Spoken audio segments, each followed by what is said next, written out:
Hello and welcome to News Tonight on Rajya Sabha TV. I'm Aishwarya Kapoor. Well, Prime Minister Modi recently addressed farmers' rallies. His government's budget for 2016-17 seeks to address rural distress and also sustain growth against a grim global backdrop, and all without borrowing more.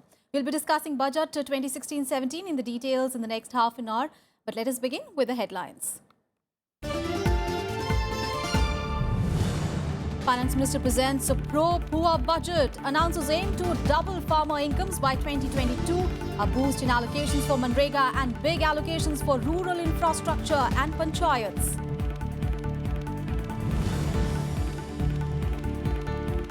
No change in income tax slabs, but there is some relief for the middle-class taxpayer.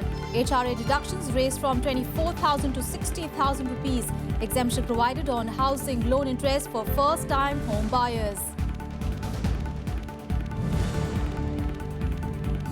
Prime Minister Modi gives the full marks to Jaitley's effort, calls it a pro-poor, pro-farmers, pro-women budget. Opposition finds it disappointing.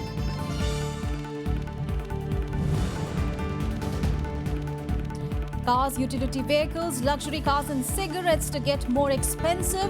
Green cars, the dialysis equipment and equipment for differently disabled to become cheaper.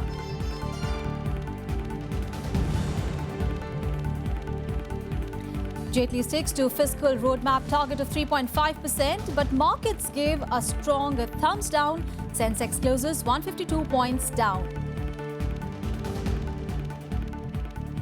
While Finance Minister Arun Jaitley presented his third budget today, unveiling what were predominantly pro-rural and pro-poor initiatives, with huge investments in the rural sector and a break for small taxpayers. Jaitley took on both the fiscal and physical health of the nation by setting the fiscal deficit target for the next year at 3.5% of the GDP. With a pledge to spend prudently and wisely, Finance Minister Arun Jaitley unveiled his budget 2016-17 that introduces a series of farm initiatives, rural aid and health programs. We need to think beyond food security and give back to our farmers a sense of income security. Government will therefore reorient its interventions in the farm and non-farm sector to double the income of farmers by 2022. Jaitley outlined what he called are the 9 pillars on which the government will base its transformative agenda for the economy. He said the key areas of policy focus will be farming, social reforms, recapitalizing the banking system and infrastructure. I have proposed to allocate a sum of rupees 55,000 crores in the budget for roads and highways. This will be further topped up by an additional 15,000 to be raised by the NHAI through bonds. Thus, the total investment in the road sector, including the Rural Gram Sadak Yojana allocation, would be rupees 97,000 crores during 2016-17. Jaitley allocated 35,984 crore for farmers' welfare, which marks a 228% jump in funds for rural transformation. He also allotted 38,500 crore for Manrega, the flagship program of the previous Congress-led UPA government. Jaitley said if the money was spent, it will be the highest ever spent on Manrega. Sum of rupees 38,500 crores has been allocated for Manrega in 2016-17. Madam, if this total amount is spent, this will be the highest ever amount spent in a year on Manrega. Other major announcements included LPG connections for poor women that the Finance Minister said will benefit 1.5 crore households this year. We have decided to embark upon a massive mission to provide an LPG connection in the name of women members of poor households. I have set aside a sum of rupees 2,000 crore in this year's budget to meet the initial cost of providing these LPG connections. This would benefit about 1 crore 50 lakh households below the poverty line in the year 2016-17. The scheme will continue for at least 2 more years to cover a total of 5 crore BPS households. This will ensure universal coverage of cooking gas in the country.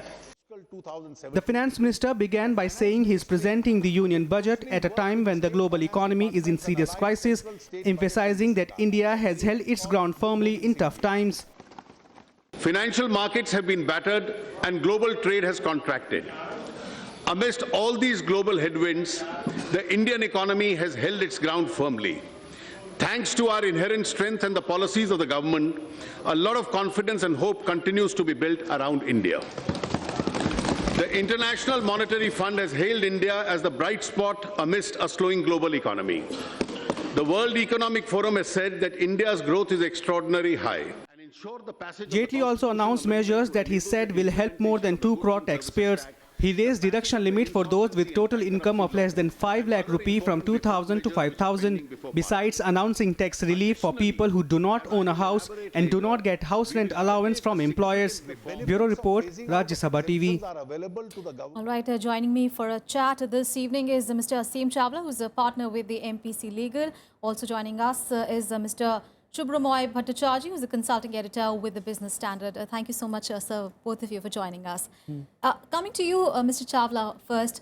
Now, looking at the budget broadly, now, what do you think is the clear message, really, that the government is sending out? Is it that the government is firm on reforms, or government is saying it is a Vikas ka budget? How do you respond to that? No, I thought it's a budget.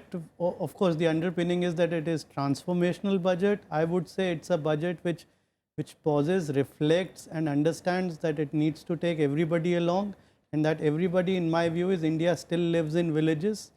Sabka saath, sabka vikas. I thought they had to pause for a moment and realize what repair work had to be done. If you look at the budget, it's a very exhaustive, ambitious task, but at the same time, I think they've paused for a while, realized that they need to kickstart, look at rural India. India is still in villages. Look at the repair work needs to be done on the taxation front. Look at the repair work which needs to be done in the financial services sector, the infrastructure. So it's a holistic exercise. I won't say it's transformational. I would say it consolidates. There are too many announcements in this particular budget, which is, to my mind, the only gray area, because if every year we have too many announcements, then we have so many templates, and by the time the tenure comes in terms of a 5-year roadmap, you're going to look at which template is to judge your performance. And few things he's pushed to next year, things like some tax rules on place of effective management. GAR in any case was deferred. So when the next year comes in, and we've had a sheepish start to the gradual phasing out of corporate rate tax, I'm not saying that there isn't a roadmap. The roadmap is in place. But you're saying there's just too many ideas here. So I would like to bring you in here because former Prime Minister Dr. Manmohan Singh has also said that there are, he says it's a mixed bag budget. There's no big idea. Well, you know, it's a construction. I quite like the way Sim described it, that it's a repair work, and that essentially was needed. Yes. It is not a budget is not supposed to be, you know, going around like with a sword unleashed, cutting everything in its way. That isn't the way a government's supposed to operate. And frankly, those days are over. The biggest constraint that the finance minister had, and which he had to satisfy, was the fact that the fiscal deficit for both the years had to be met. Yes. Yeah. Once one had done that, there wasn't much left in the kitty. What was still left over was being cleaned up by 7th Pay Commission and OROP. Yes. So having done justice to those, the public investment, which is what a budget should be measured by, had just about 40,000 crore to be spent on. He has spent that. What has he spent on? He has spent on irrigation, that's what he's saying, and a bit on bank recapitalization. That is where the budget is about. So yes, if you say it's big bang ideas, no. But the point is, again, coming back, these were areas which needed to be repaired. The banks needed to be repaired. The irrigation system has collapsed. Public investment in agriculture hasn't been happening. Those needed to be repaired. But it is very interesting that you've brought about the issue of banks because the government had last year announced a revamp plan really to restructure the state-owned banks over a period of 4 years. But do you think there is a less than expected support for a bank's recapitalization, Mr. Chawla? Well, I thought even in the morning, the figures which were touted were a little more ambitious than the 25,000 crores which has been announced. But I thought for a moment that beyond this, if the seepage or the non-attention to it would not have happened, I thought it would have been catastrophic. Maybe budget was round the corner. And in India, budget is actually an event where you announce a lot of policies rather than an annual scorecard or a balance sheet assessment. I thought now if a sincere effort is undertaken to look at the transformation both from a governance point of view and for that matter the capitalization were to happen, pay a lot of attention to it. You've got a new board which has been set up. Look at banks' performance a little more seriously, and I think sooner or later you will have banks performing up, and if they don't perform, then you look at whether you look at strategic disinvestment or you look at other avenues. Similarly, GIC subsidiaries getting listed is also a good sign. It's always, if you're listed, you actually that is actually an interesting thing, because if you look at the financial sector agenda that's been picked up, there's one piece which is that IDBI Bank will go, the government shareholding in it will go below 50%. Now that's sort of testing the waters, and along with that, the plan to list the public sector insurance companies together show which way the government is moving, which is basically denationalization. Now that is a very, very, what you might call difficult road to take, because the Congress is extremely against it. Yes. So these are stuff which have the bringings or have the motivation to show that they are moving in the right direction and making the right noises to move there. And also look at the whole concept of focus on asset reconstruction companies. And I spoke a couple of days back before the budget. Look at the Asian financial crisis when it happened in late 90s. You got asset reconstruction company, took away the bad loans, cleaned up the balance sheets. Asset reconstruction itself is a business. Those who believe that they can make success out of it, give them an opportunity. You've got tax incentives now in place for ARCs. Do it in a well thought through manner. I think you can kickstart banking, and you must do. Even RBI believes that it is high time that our banks need to perform on the public sector side. And speaking also about rural distress, now this budget is aiming to double the farmers' income by 2022. Now, a number of experts, as well as we're getting a lot of political reactions in this, and former Prime Minister Dr. Manmohan Singh is also saying that probably this aim is a little too far-fetched. It wouldn't be easy really to fulfill this aim. Yeah, I mean, it's a good number, that we'll double farmers' income. Yes. So one shouldn't read too much into it, because it's a question of from where are you starting. Now, a big farmer doubling his income, and that'll, whereas a small and marginal farmer doubling his income, there's a lot of difference in how you handle or go about it. The best way to look about it is what is the clear investment and plan that is the government is putting into the agricultural sector. To that extent, the idea of starting out with reworking irrigation and at the same time providing a sort of a support system by the insurance schemes, which is like the Fasal Bima Yojana, Yes. the health insurance, these act as a backup. A double income doesn't really mean disposable income per se. It also means that a person's requirements of social, Yes. of a safety net is being taken care of gradually. They are falling into place. So together, those would then form the architecture of what we would call a better rural society. But you mentioned about irrigation. Now, every year, actually, government is actually raising its irrigation spending. But the point is, the real point, I think, would be the implementation part of it. Absolutely. But you see, those were all very, very minor ones. The reason why those never succeeded was you just sort of spread them along. Now, this one is a big one, which can be utilized for what it is meant for. All right. So there is, unfortunately, it's true of government that government tends to get very what you might call disinterested when the sum is too little, when it's just sort of seen as one of those hundreds of schemes. Yes. This one is a very major intervention plan. All right. I like it because of the fact that it means that the government is putting a considerable amount of its thought and its presence into this sort of a thing, All which right. makes all the difference. So in general, in fact, a balanced budget in the light of whatever the global uncertainty that we are seeing, and also the necessary thrust to revive the rural economy. Thank you so much, Mr. Chawla. Thank you so much, Mr. Bhattacharya, for joining us and sharing your perspective on that story. Thank you. All right, and political reactions to the union budget for 2016-17 range from the outright praise from NDA alliance partners on Jaitley's rural thrust and boost to infrastructure, to brickbats from the opposition on what it terms a letdown on promises made, and also question marks on implementation as well. Take a listen. इस budget के लिए हमारे वित्त मंत्री श्रीमान अरुण जेटली जी को हृदयपूर्वक बहुत बहुत बधाई देता हूं।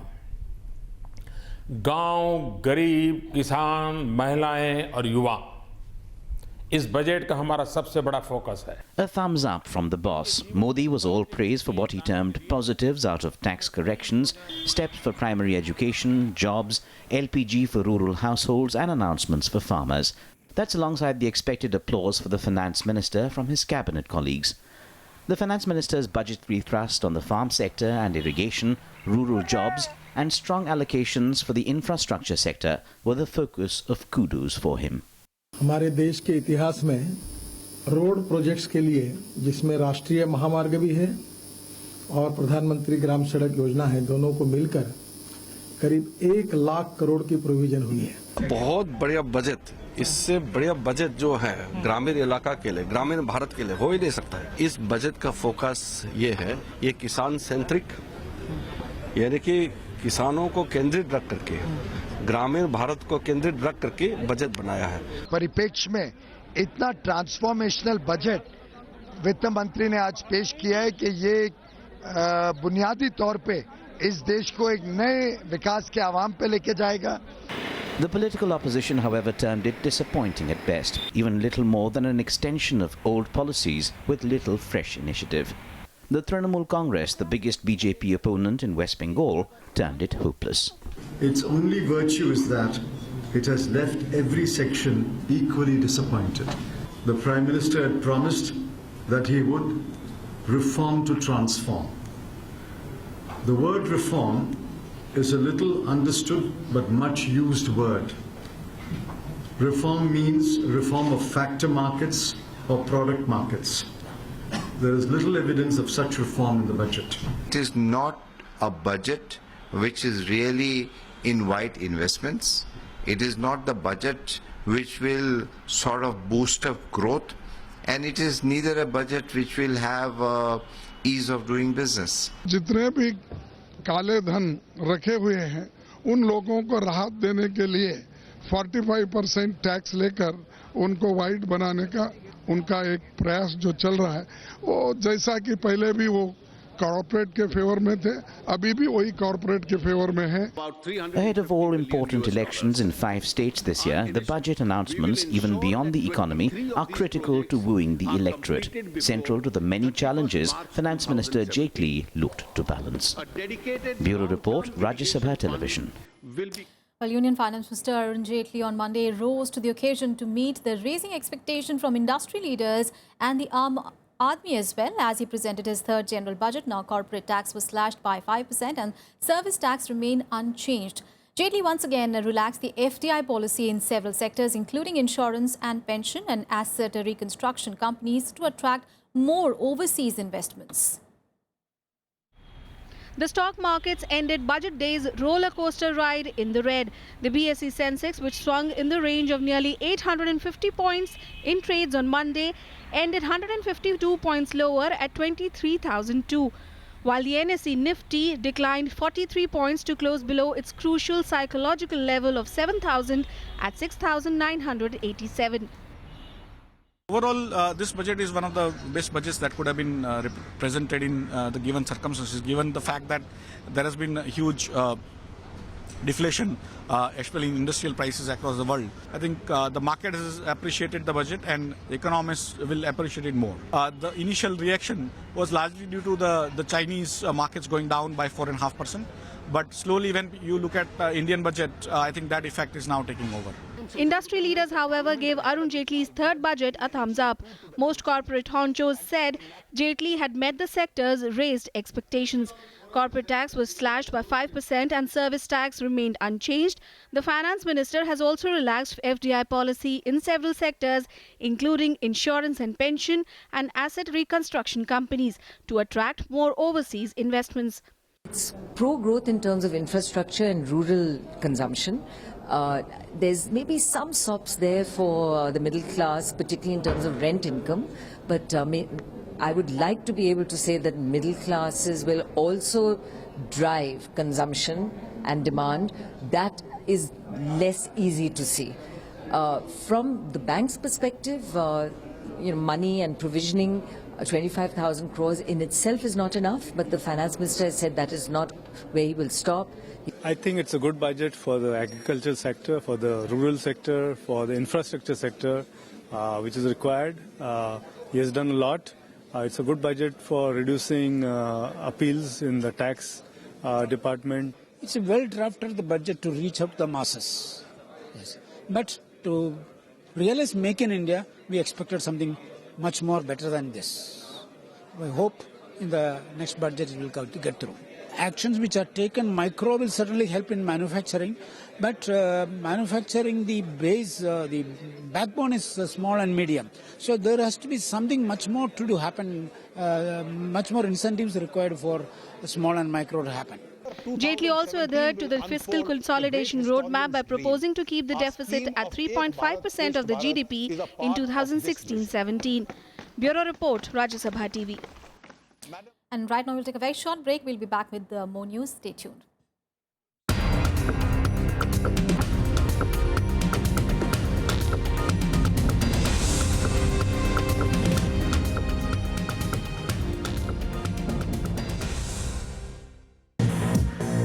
The disclosure scheme for black money was introduced for the first time in the 1965-66 budget. T.T. Krishnamachari was the finance minister. Minimum alternate tax or corporate tax was first introduced by Rajiv Gandhi in his budget in 1987.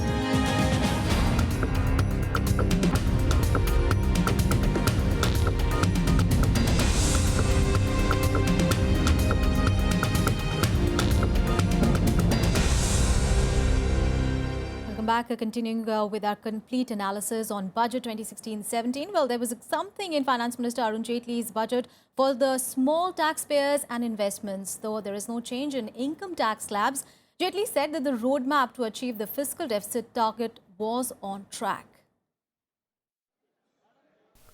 No change in personal income tax slabs, one of the most closely watched aspects of the union budget. But the finance minister did announce deductions for additional interest of Rs 50,000 per annum for loans up to Rs 35 lakh sanctioned in 2016-17.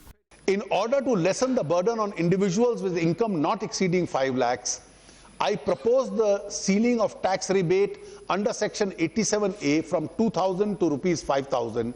There are more than 2 crore taxpayers in this category who will get a relief of Rs 3,000 in their tax liability. And there was something on deductions on HRA for those who do not own property and relief for those earning less than 5 lakhs per annum. I propose to increase the limit of deduction in respect of rent paid under Section 80GG from Rs 24,000 per annum to Rs 60,000 per annum, which should provide relief to those who live in rented houses. There is to be no change in recommendations of the 7th Pay Commission and one-rank pension program. He said the added burden calls for prioritization of government expenditure. Jaitley set aside calls to digress from his fiscal consolidation roadmap. He sticks to his 3.5% fiscal deficit target for 2016-17. Weighed the policy option and decided that prudence lies in adhering to fiscal targets. Consequently, the fiscal target in the revised estimate of 2015-16 and the budget estimate of 2016-17 have been retained at 3.9% and 3.5% of GDP respectively. He did yield to a long-standing call for a committee to review the Fiscal Responsibility and Budget Management Act and determine whether there should be a range for fiscal deficit targets. The revenue deficit for current fiscal has been bettered to 2.5% of the GDP from the budgeted 2.8%. Bureau Report, Rajya Sabha TV. Well, infrastructure, skill development and health sectors were also another thrust area of this year's budget. The government is targeting to skill 1 crore youths in the next 3 years. Now, health schemes for people below the poverty line was another highlight of the budget. That we inherited an economy of The Finance Minister announced a scheme to develop entrepreneurial skills in 1 crore youth in the next 3 years under the Pradhan Mantri Kaushal Yojana. We have decided to set up 1,500 multi-skill training institutes across the country. I am setting aside an amount of rupees 1,700 crores for this initiative. We have decided to set up a National Board for Skill Development Certificate in partnership with industry and academia. We propose to further scale up the Pradhan Mantri Kaushal Vikas Yojana to skill 1 crore youth over the next 3 years. For placements, the Finance Minister announced he intends to link State Employment Exchange with the National Career Service. Another thrust area of the budget was infrastructure development. Jaitley announced allocation of 2.1 lakh crore rupees for road and rail sector for the next fiscal. India's highest ever kilometers of new highways were awarded in 2015. At the same time, India's highest ever production of motor vehicles was achieved in 2015. This is a sign of growth of the economy, but it presents a challenge also. The total outlay for infrastructure in the budget estimates of 2016-17 now stands at rupees 2,21,246 crores. He even announced to develop 160 non-functional airports across the country at a cost of rupees 50 to 100 crore each. The government is also targeting 10,000 kilometers of national highway and upgradation of 50,000 kilometers of state highways in the next fiscal. The health sector also came in for renewed thrust in the budget, with the Finance Minister announcing the launch of a new health insurance scheme for senior citizens in the below poverty line families. The government will launch a new health protection scheme which will provide health cover up to rupees 1 lakh per family for senior citizens of the age of 60 and above belonging to this category. An additional top-up package of rupees 30,000 will be provided. The government is targeting 3,500 medical stores to be opened under the Pradhan Mantri Jan Aushadhi Yojana. Bureau Report, Rajya Sabha TV. That's all in this edition of news, but our analysis of budget 2016-17 will continue on the other side of the break as well. My colleague Ishan Russell will join us. Thanks for your time.